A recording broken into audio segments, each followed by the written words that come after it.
नमस्ते, सुप्रभात।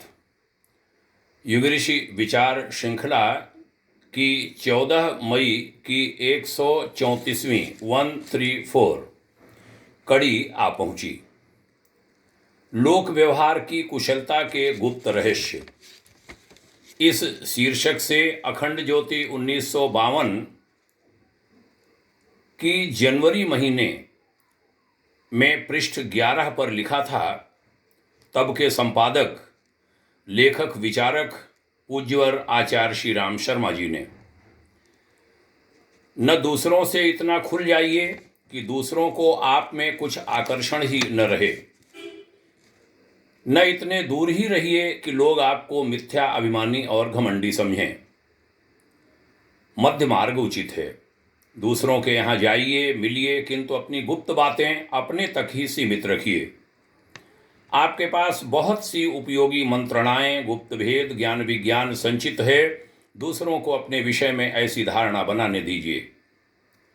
यदि आपको चिढ़ाने, कुढ़ाने या अपमान करने के लिए कोई कुछ कहे या इशारा करे, गुप्त पत्रों से डराए, दीवारों पर कुछ लिख दे, तो उसकी अवहेलना कर देने से अपमान करने वाले को आंतरिक पीड़ा पहुंचती है। चिढ़ना एक प्रकार के दूषित संकेत हैं। चिढ़ाना एक प्रकार के दूषित संकेत हैं, जिन्हें ग्रहण करने से चिढ़ाने वाले को प्रसन्नता, न ग्रहण करने से दुख होता है। यानी चिढ़ाने वाला जब आप उन्हें ग्रहण करते हैं तो उसे प्रसन्नता होती है, और जब आप ग्रहण नहीं करते तब वह दुखी होता है। संकेत को न ग्रहण करना ही चिढ़ाने वाले के लिए सबसे बड़ी सजा है। तमाम अप्रिय संकेतों के विरुद्ध आप अपना व्यवहार पूर्ववत रखिए। आपका निरपेक्ष स्वरूप, जिससे यह प्रतीत हो कि आपके ऊपर गाली, अपमान, दूसरे की चिढ़ाने वाली बात का कोई प्रभाव नहीं पड़ रहा है, अपमानकर्ता को मानसिक क्लेश देने के लिए पर्याप्त है। अंत में कहा था पूज्य श्रेष्ठ ने, किसी की गुप्त बात को जो न सुनाना चाहता हो, न सुनिए, और न जानने की व्यग्रता ही कीजिए। दूसरा व्यक्ति जब अपनी गुप्त बात छिपाता है तो इसका दूसरा मतलब यह है कि वह मन ही मन आपकी गुरुता, आपके बड़प्पन, चालाकी और मानसिक श्रेष्ठता को स्वीकार करता है। बड़ी ही महत्वपूर्ण बात इस लेखांश में कही गई।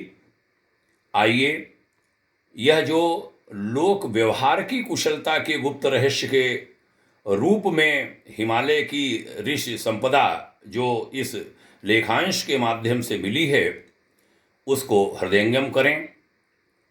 अच्छा लगे दूसरों तक भी पहुंचाएं। यह वस्तुतः ज्ञान यज्ञ है, और इस ज्ञान यज्ञ में आप भी सहभागी हैं, सहभागी बन रहे हैं, अन्यों को भी जोड़ रहे हैं। इससे भाग्योदय फाउंडेशन भी उत्साहित है, उल्लसित है। इसके लिए हम आपको साधुवाद कहते हैं। आपको प्रणाम, बहुत बहुत शुभकामनाएं। आपका जीवन उज्जवल हो, आपकी आगे आने वाली पीढ़ियां अच्छी बने, इसके लिए हमारी ढेर सारी मंगल कामनाएं। इस ज्ञान यज्ञ में भागीदारी करने के लिए आपके प्रति हार्दिक आभार, ढेर सारी शुभकामनाएं। ओम शांति।